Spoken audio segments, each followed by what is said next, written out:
What's up, y'all? It's your girl Sakina, and I'm back with another review. This is my review for Belle Collective. This is season 3, and I'm gonna go ahead and combine episode 3 and 4 together because I skipped last week.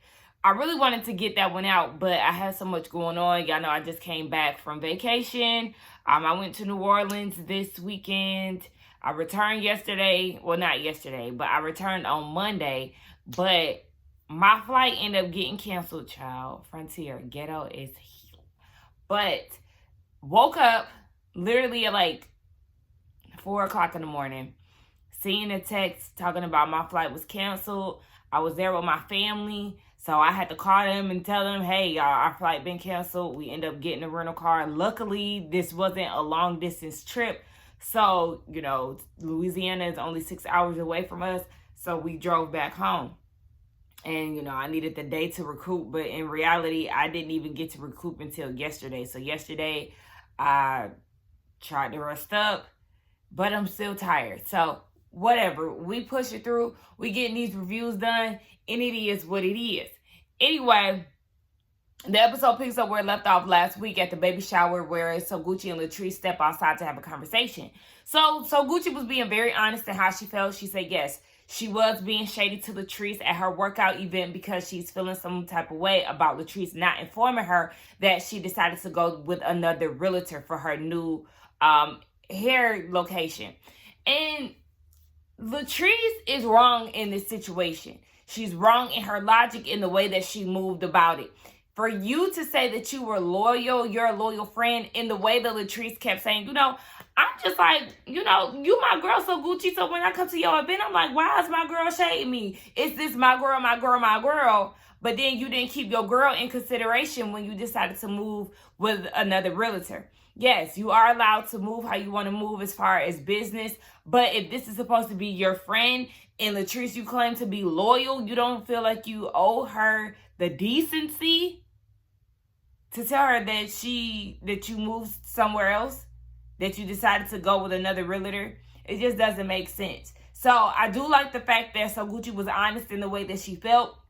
She wasn't confrontational about it or anything like that, but she was like, yeah, I'm going to be mad for a little minute. I decided to step back from our friendship because she's looking at it like, okay, well, if I was your friend, why would you not inform me of this? Like, I'm getting out of bed, I'm doing X, Y, and Z for you, and you can't even tell me that you want to go with somebody else. So, yeah, and I just don't like the fact that Latrice keep trying to say, if you're the biggest realtor in Mississippi, my commercial building ain't going to hurt you. And all this stuff, it's like, yeah, but y'all are supposed to be friends according to you. You could have just let her know. Simple as that. Latrice, you was wrong as hell. Conversation that Joshy is having. Why am I saying Joshy? I think Scotty called him that. Child, I think he also said his name was Joshy, or Latrice called him Joshy. Somebody called him Joshy. I know Scotty definitely did, but somebody on the show did too. Anyway, I'm sorry, Josh. I know we ain't cool like that. But, Josh, he's having a conversation with Akeisha. They known each other for about 5 years. She's been going to Goddess Lens. He's been doing her makeup, all of that. So he's informing her of the conversation and the drama surrounded by Latrice and Cliff. To me, I think that it was a little bit too much to give this information to Akeisha, because I don't know if Akeisha and Latrice has that type of relationship. Now, if it was the friend Amanda who was actually there and friends with Latrice, okay. But Akeisha, I just felt like, that's not going to look good on your end, Josh, because you telling your friend's business, and especially to somebody that she's not close to, it's like, But anyway, Josh is saying that he's seen way too much within that relationship, being under their roof, and he just wants to detach himself from the drama that is within their relationship. He said that he definitely has done too much, but just the fact that Cliff was eavesdropping. I always say eavesdropping, but I think it's like eavesdropping, child, whatever. He was listening in on the conversation that Latrice and Josh had that we seen on episode 1, where they were in Latrice's separate room. Yeah, he's eavesdropping. He's doing pop-ups. He's doing all of this. And then, on camera, he made it seem, well, when they were off camera outside of M-Bar, he was saying, all this bad stuff towards Josh and how he was going, I don't know, get physical with him or whatever it was.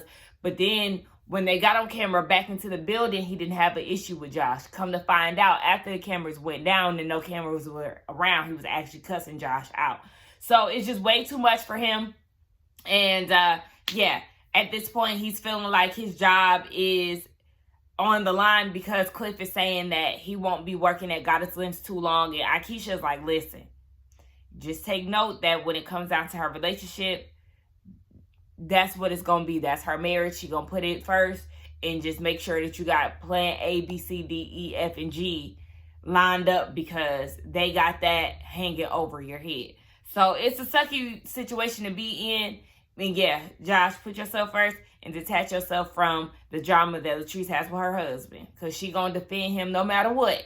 Latrice and Letitia, they have a conversation. Latrice is trying to get some tips on how to public speak. Baby, she needs to go ahead and do a little practice runs over and over and over and over and over again. But I get it, because I was the same way. And I'm probably still the same way. I just haven't publicly spoken in a long time. I mean, I talk to y'all, the public, but it's in the comfort of my room, and I ain't got to see all y'all in the crowd. You know what I'm saying? But yeah, so then they get to talking about their husbands and, you know, how they're traditional men. They're not used to the modern woman. They're acting out. Child, nah. Then they start talking about Tambra and how she's a liar and they can't trust her. And it's like, yeah, at this point, everybody know that Tambra a liar. So let's just go ahead and move on. Letitia looked really good in this scene though. Like, her makeup application was very flawless. I usually don't like the wet look, especially like the wet short look. I usually hate it, but she wore it really well. I just didn't know what was going on with her lace. It seemed like it was like a bit of separation and then baby hair. I was confused by that, but overall, her face, she looked good. Tambra, you a liar. You a liar. Marie Monroe then showed up and she then kept it real with you, baby. Listen, we all think that you a liar. Every time we ask you about something, you don't give clear answers. What's going on? You said that you didn't want Akeisha in the group. You was confronted about it. You said that was a lie. You don't remember it when you actually said it. But then you going around trying to act like you and Akeisha friends throughout the show whole time. You got beef and don't even want her in the group message. You wanted them to choose you or her. For what? You're lying about that. Then it's like this whole, it's based on character thing. Sis, your character not looking good because you're a liar. So you talk about people trust you and all of that. I said, who you need to untrust is your makeup artist. Because the way that contour line is so harsh right here, your confessional. No, ma'am. Anyway, Marie brought up the whole Damon situation. Clearly, some guy, Tambra's ex, then came forward to Marie and said that he wanted to clear his name. Marie in her confessional showing us pictures of this man and Tambra. So she don't even know if Damon and Tambra are really in a relationship and what's going on with that. Child, listen, it's just too much, Tambra.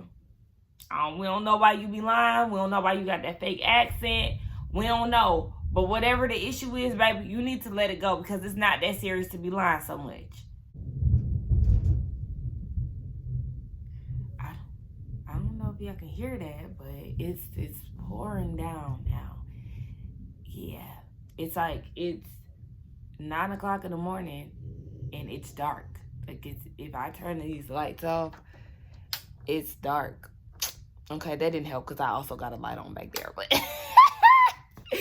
anyway, Latrice and Akeisha, they go out with their kids or Latrice's grandchildren. Child. I said that baby looked like Cliff with red hair and a white mama. Because his mama got to be white. And then there was a little girl. The little girl name is Pauletta Aliyah.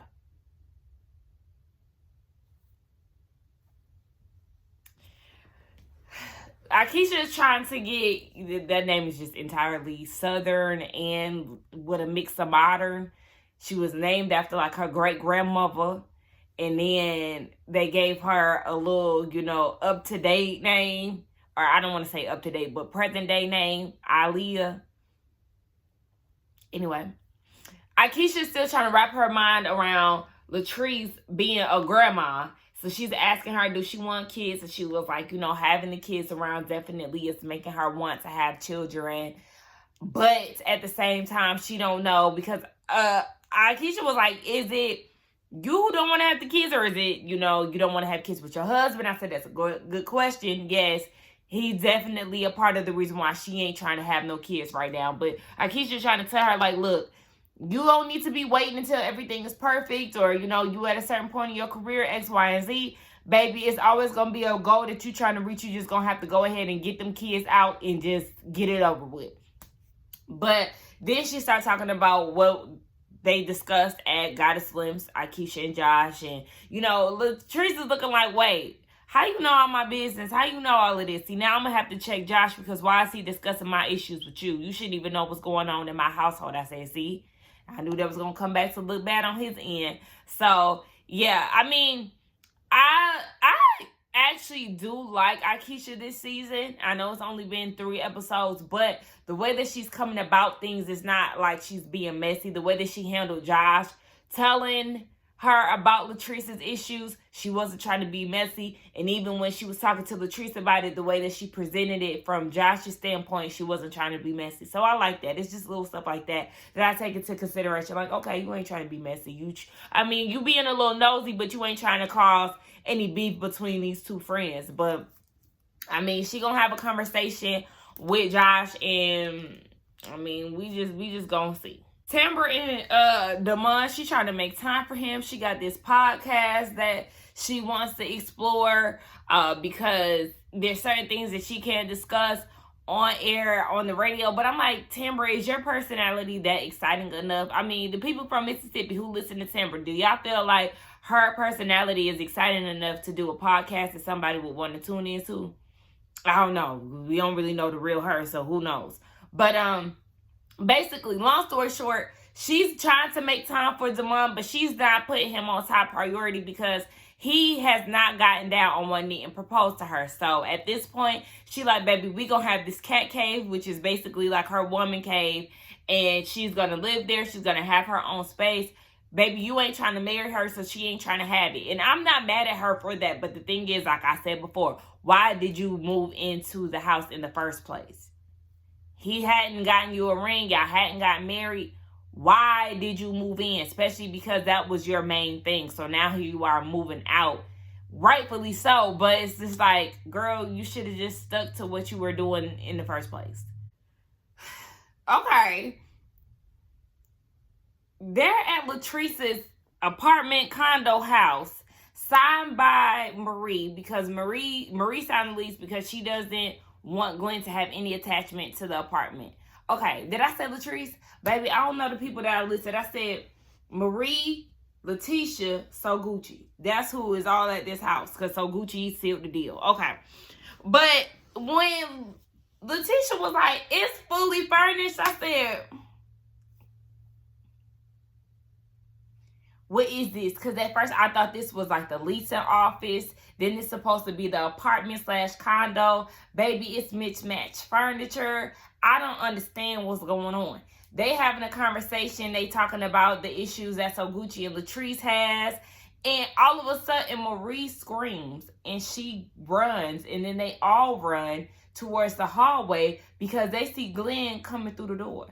First of all, the door is glass. Like, that's why I'm like, this seems like the office. This does not seem like a exterior door, an entry door for a house. I'm just confused, child. So he done popped up. He said that he tracked her. He know what she got going on. She trying to take his son. Glenn, you and your son most likely in the same city. I'm going to need you to relax. Your son is not being affected that damn much now. You acting like she done moved over next state to Alabama. It just, so, Maria's like, this is my house. You need to get out. And Glenn in the theatrics, he really just gets on my nerves because at the end of the day, baby, you are nobody's victim. Letitia, since that's your real name, I don't know why we all call her Tisha. Anyway, this excuse for why you're still with Glenn because his abandonment issues, I don't give a flying fuck about abandonment issues. Didn't nobody tell you to mistreat me? Your abandonment issues, you need to seek therapy for. But at the end of the day, you didn't do what you were supposed to do as a husband. I left. I took you back, and you back to your same shit. Baby, I don't care about you being abandoned as a child. I don't. Figure it out as an adult, and I'm about to move. It was just weird then, because now Tisha is making it seem like she can't stay in that house. She's talking about Gucci double up on the percentage, but basically she can't stay there. But I thought, well, I guess they ain't signed the papers yet, so she had enough time to, change her mind on that location. But it's like, girl, either way, he gonna find out where you stay. It's just too much. And why is it so much to where you don't want to, I don't know, you don't need to stay there anyway. So I feel like that was the best choice, because I was like, what the hell is that? That house / leasing office / condo / storage unit. I don't know what the hell that was. That was just a hot ass mess. So yes, sis, we just gonna say that you was there for filming purposes, and that was not really your house, because you can't convince me that that's where you and Josh was gonna live. Moving on to episode 4, JJ's mama. She's too much for me, and it's giving scripted. It's giving script. I mean, we see where he get his dramatics from. Baby came in there with her panda low top dunks on. She done making demands, talking about she need her coffee at 4:30 a.m. through 5. She don't want to be disturbed, and JJ can't have everything his way, because he's saying, what he like to do in his, I guess, it's some room where he watch football at.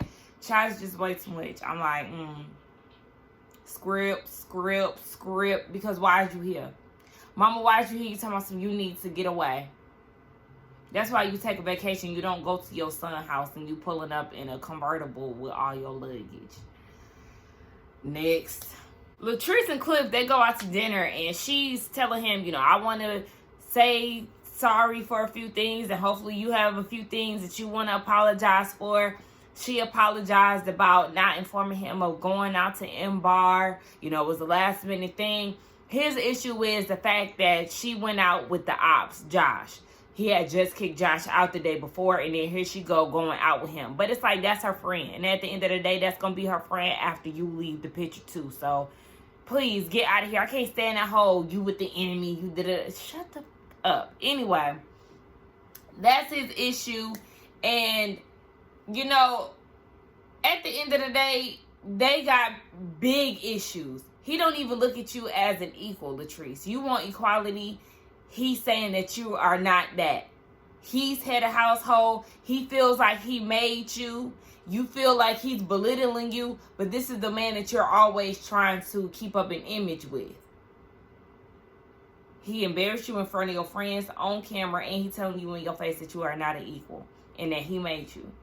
This is the one that you're considering having a baby with. You didn't even like what he said because you left. But this is who you're considering having a baby with.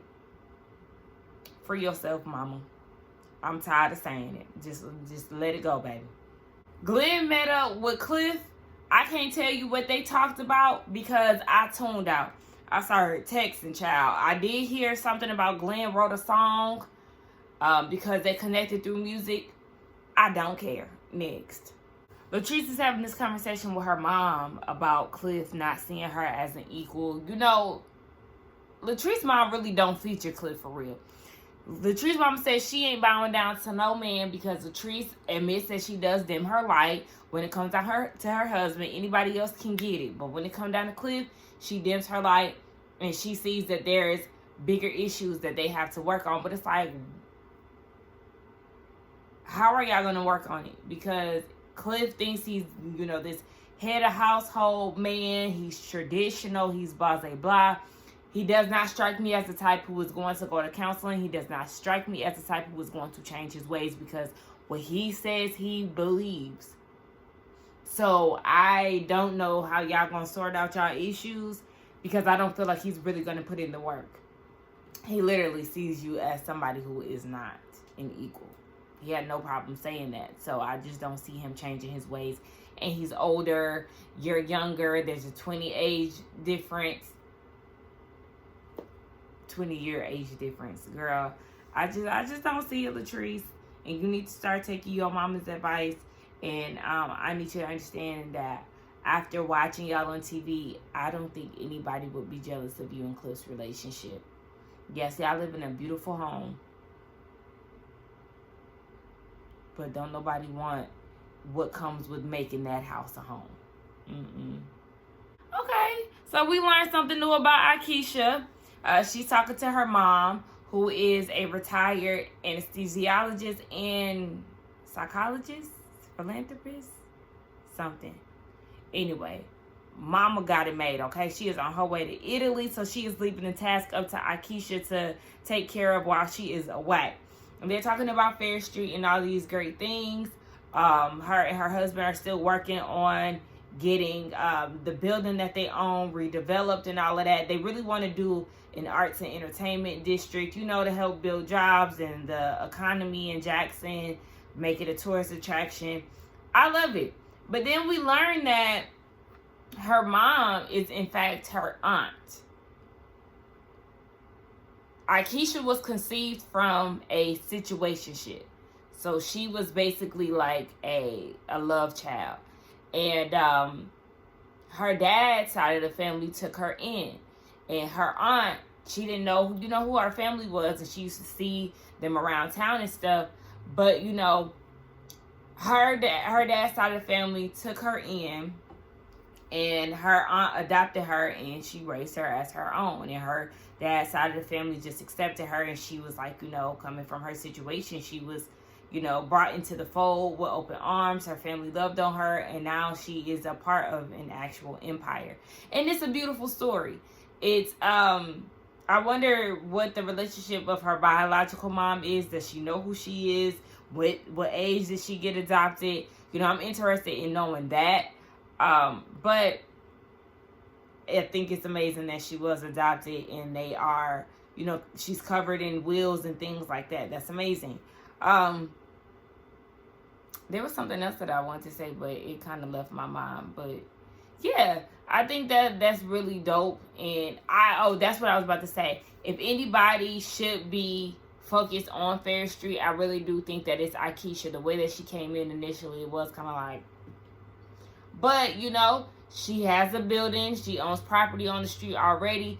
But it's just like her roots are just deeply in it. So I do feel like she is a perfect one to try to get that going. Because at this point, we don't even hear Letitia talk about Fair Street. Coming back home. Loving me like we used to be in love, Enemies where you will never be. But wherever hardly ever see intimacy. I'ma give you all of me, you're the best that you. Listen, I need that pain. Yeah. If you've been with her for a minute and y'all having some issues and you're trying to work through it right now, that's got to be painful. Don't worry about it, Ryan. Come for your heart, man. Let's do it. I've been Cha. rap ever since I was like 19, 20. The name of Ghetto Prophet. Honestly say, The old school video. Music career to the fullest.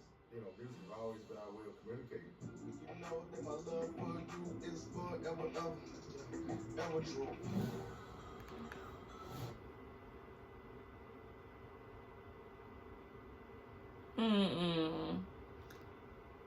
You know what? We always say that he looked like Boosie. Little did I know he was trying to follow in his career steps. Tell me where do we go wrong, babe? Way too long. Tell me where did we go wrong? JJ!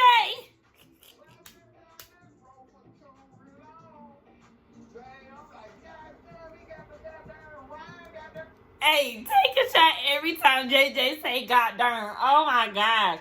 This song is terrible. This song is terrible. This song is terrible. Oh, this gonna be a hit here. Hell, my ex might even like that goddamn track so goddamn good. I ain't gonna even like. I'm gonna get up. Something happened with my DVR and Glenn got a phone call, but I seen at the end, like it blinked out, but then I seen he was with Tisha, and they said that Glenn's grandma is going to hospice. So basically, Tisha about to put all that drama aside and be by his side, and I just don't care. I just don't like Glenn, and I feel like this, granted, it's sad that he's losing family members because he said he just lost his uncle too. That's sad. But I feel like Letitia, she be on her weak shit, and that might be another excuse. She already don't want to leave him because of abandonment issues. Now she don't want to leave him because, you know, he going through it. He about to lose his grandma. Girl, please. Anyway, let's get down in the comments and talk. Y'all let me know what y'all thought about these 2 episodes. Don't forget to like, comment, and subscribe to my channel, and I will see y'all in the next one. Bye.